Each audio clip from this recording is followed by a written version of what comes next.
और इसी बीच ब्रिटेन के पूर्व टॉप मिलिट्री कमांडर का एक बड़ा बयान सामने आया है। ब्रिटेन के पूर्व कमांडर ने अपने ही फौज पर सवाल उठाए हैं। ब्रिटेन की फौज युद्ध को रोकने में सक्षम नहीं है, ये कहा है पूर्व टॉप मिलिट्री कमांडर ने। उन्होंने ये भी कहा है कि ब्रिटिश सेना देश को हमले से बचाने में भी काफी कमजोर है।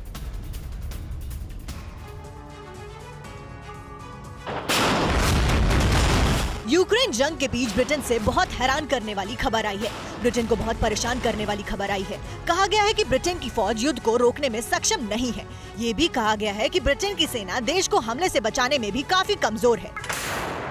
ये बयान रूस या यूक्रेन की तरफ से नहीं आया, बल्कि ब्रिटेन के ही पूर्व टॉप मिलिट्री कमांडर ने ये बयान दिया। रॉयल नेवी के पूर्व प्रमुख लॉर्ड वेस्ट ने कहा कि अगर ब्रिटेन पर युद्ध थोपा गया तो ब्रिटेन के पास देश को सुरक्षित रखने के लिए हथियारों, उपकरणों और मैन पावर की बहुत कमी है। इस पूर्व ब्रिटिश टॉप कमांडर का ये बयान ब्रिटेन को परेशानी में डालने वाला है, क्योंकि यूक्रेन के साथ युद्ध में ब्रिटेन लगातार ज़ेलेंस्की का साथ दे रहा है, हथियारों और गोला बारूद से यूक्रेन की मदद कर रहा है। यही नहीं, ब्रिटेन लगातार रूस के खिलाफ बयानबाजी कर रहा है, रूस को धमकियां दे रहा है। ब्रिटिश पीएम बोरिस जॉनसन ने जंग के बीच कीव का दौरा भी किया, लेकिन अब ब्रिटेन के ही पूर्व टॉप कमांडर ने अपने बयानों से ब्रिटिश सरकार और सेना की ताकत पर सवाल खड़े कर दिए हैं। जाहिर है, इससे रूस को मनोवैज्ञानिक तौर पर फायदा पहुंच सकता है। यूक्रेन के निप्रो में भीषण जंग जारी है। रूस ने निप्रो इलाके में यूक्रेन पर रॉकेट्स दागे हैं। यूक्रेन ने रूसी रॉकेट्स को हवा में मार गिराने का दावा किया है।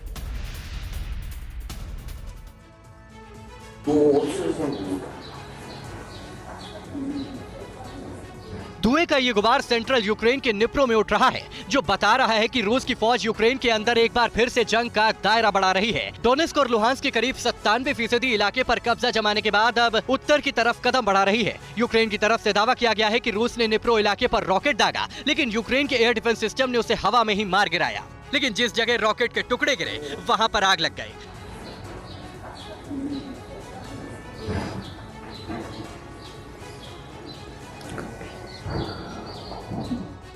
जब यूक्रेन पर रूसी हमले की शुरुआत हुई थी, तब पुतिन की आर्मी ने निप्रो पर ताबड़तोड़ हमले किए थे, लेकिन बाद में रूसी फौज का पूरा फोकस डोनबास यानी डोनेस्क और लुहांस्क पर शिफ्ट हो गया। रूस और यूक्रेन को बेहद करीब से मॉनिटर करने वालों का दावा है कि 15 अप्रैल के बाद रूस के निप्रो पर कोई बड़ा हमला नहीं किया था, लेकिन जैसे जैसे डोनबास में रूसी फौज की मुहिम मुकम्मल होने के करीब पहुंचती जा रही है, वैसे वैसे रूस ने यूक्रेन के दूसरे इलाकों पर हमले तेज कर दिए हैं। निप्रो में रूसी रॉकेट अटैक इसी की तस्दीक कर रहा है।